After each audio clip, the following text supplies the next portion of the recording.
नमस्कार दोस्तों। आज की कहानी का नाम है देवरानी। शकुंतला जी और राम अपने परिवार के साथ एक गांव में रहते हैं। उनके परिवार में दो बेटे और एक बेटी तथा एक बहू है। बेटी का नाम रेनू और बहू का नाम काजल है। बहू बहुत ही संस्कारी है। शकुंतला जी का बड़ा बेटा अनुज, जो पढ़ लिख कर एक बहुत ही अच्छी पोस्ट पर नौकरी करता है, और छोटा बेटा विपिन, जो अभी पढ़ाई कर रहा है। विपिन का कॉलेज में आखिरी साल है। साथ ही एक लड़की पढ़ती है, सोनिया, जिसे विपिन बहुत पसंद करता है। सुबह कॉलेज में जाते ही विपिन ने सोनिया को रोककर कहा कि सोनिया, हमारा कॉलेज में आखिरी साल है। मैं तुम कल भी कुछ कहना चाहता था, लेकिन कॉलेज के बाद तुम चली गई थी, इसलिए मैं तुमसे कुछ कह नहीं पाया। सोनिया ने कहा कि हाँ बोलो विपिन। विपिन ने कहा कि मैं तुमसे बहुत प्यार करता और मैं तुमसे शादी करना चाहता हूँ। सोनिया ने कहा कि विपिन, जहाँ तक मैंने सुना है कि तुम्हारे घर में लड़कियों को पढ़ाया लिखाया नहीं जाता, इसीलिए तुम्हारी बहन रेनू को तुम्हारे माता पिता ने नहीं पढ़ाया है, और तुम्हारी भाभी भी।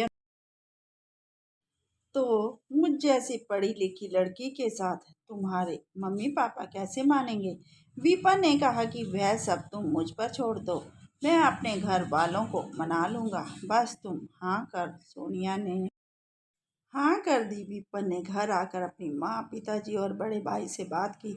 उन्होंने कहा कि हमारे घर में पढ़ी लिखी लड़कियों को ना ही लाया जाता है और ना ही अपनी लड़कियों को पढ़ाया जाता है, इसीलिए तुम्हारी बहन को भी। तभी वहां रेनू भी आ गई और बोली कि अगर विपिन की शादी पढ़ी लिखी लड़की से होगी तो मैं भी पढ़ूंगी। तभी उसकी माँ ने कहा कि अंदर जाकर अपनी भाभी के साथ काम में हाथ बटा। वह और विपिन से कहा कि हम तेरी शादी उस लड़की से हरगिज नहीं करेंगे। तभी विपिन ने कहा कि अगर मेरी शादी उससे नहीं करोगे तो मैं अभी आत्महत्या कर लूंगा, और आप मेरे संस्कार की तैयारी कर लीजिए। माँ ने कहा कि बेटा, यह क्या है, क्या कह रहा है? पिताजी ने कहा कि ठीक है, हम तेरी शादी कर दे। साल की पढ़ाई पूरी होने के बाद विपिन और सोनिया की शादी कर दी गई। सोनिया सुबह सुबह जब नाश्ता करने के लिए डाइनिंग टेबल पर बैठे थे, तो बड़ी भाभी साड़ी का पल्लू सिर पर लेकर रसोई में नाश्ता तैयार कर रही थी। डाइनिंग टेबल पर सास ससुर विपिन और अनुज भी बैठे थे। तभी सोनिया भी आकर गाउन पहनकर डाइनिंग टेबल पर आकर बैठ गई। सास ने कहा कि बहू, तुम्हें जरा भी अकल नहीं है कि जहाँ पर आदमी नाश्ता करते हैं वहां पर नहीं बैठते। अंदर जाकर अपनी जेठानी के साथ नाश्ता तैयार करवाओ, और क्या तुम्हें अलग से कहना पड़ेगा कि सर पर पल्लू रखा करो? पढ़ी लिखी हो तो क्या हमारे घर के रीति रिवाजों में बहू को सर पर पल्लू रखना पड़ता है? तभी सोनिया गुस्से में वहां से अपने कमरे में चली जाती है। थोड़ी देर बाद जब विपिन कमरे में गया तो सोनिया ने कहा कि अगर तुम्हारे घर के रूढ़िवादी रीति रिवाजों का मुझे पता होता तो मैं कभी शादी नहीं करती। विपिन ने कहा कि थोड़ा बहुत एडजस्ट कर लो, फिर बाद में सब कुछ ठीक हो जाएगा, कहकर विपिन भी अपने काम पर चला गया। थोड़ी देर के बाद दूध वाला दूध देने आया और बोला कि बाबूजी, मेरा पिछले महीने का हिसाब कर दो। तभी बाबूजी ने बड़ी बहू से कहा कि बहू, अंदर से मेरा कैलकुलेटर ला कर देना, मुझे हिसाब करना है।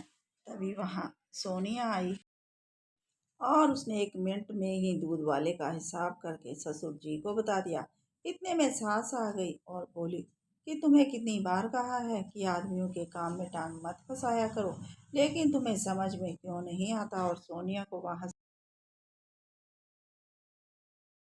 डांट कर भगा दिया। तभी सोनिया के पास बड़ी भाभी आई और बोली कि देखने में तो मैं घर की बड़ी बहू हूँ, लेकिन बिना उनकी इजाजत के कुछ नहीं बोल सकती।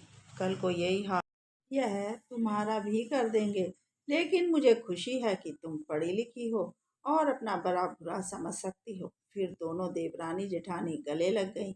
दूसरे दिन सोनिया किसी काम से बाहर गई थी कि तभी अनुज ने अपनी पत्नी को बहुत और बोला कि तुम्हारी वजह से मैं अभी तक बाप नहीं बन पाया। काजल ने कहा कि इसमें मेरा क्या कसूर है, डॉक्टर ने तो आप में ही कमी बताई है। इस पर ससुर बोले कि तेरी जुबान कुछ ज्यादा ही चलने लगी है, छोटी बहू को देख।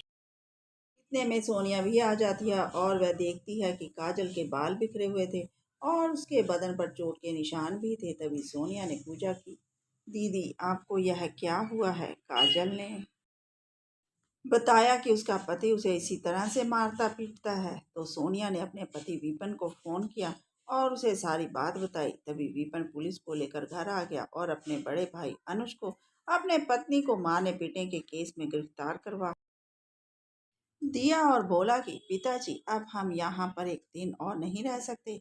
इतना कहकर विपिन अपनी पत्नी सोनिया और भाभी तथा बहन को लेकर दूसरे शहर में चला गया। वहां पर जाकर उस अपनी भाभी और बहन को पढ़ने के लिए लगा दिया और दोनों पति पत्नी नौकरी करने लगे। हर महीने अपने माता पिता को घर के खर्चे के लिए पैसे भेजने लगे। अब माँ और पिताजी दोनों घर पर अकेले ही थे, क्योंकि अब उनके पास बीते हुए समय को याद करके रोने के सिवा और कुछ नहीं था। दोस्तों, कैसी लगी आपको ये कहानी? Please like, comment and subscribe. धन्यवाद।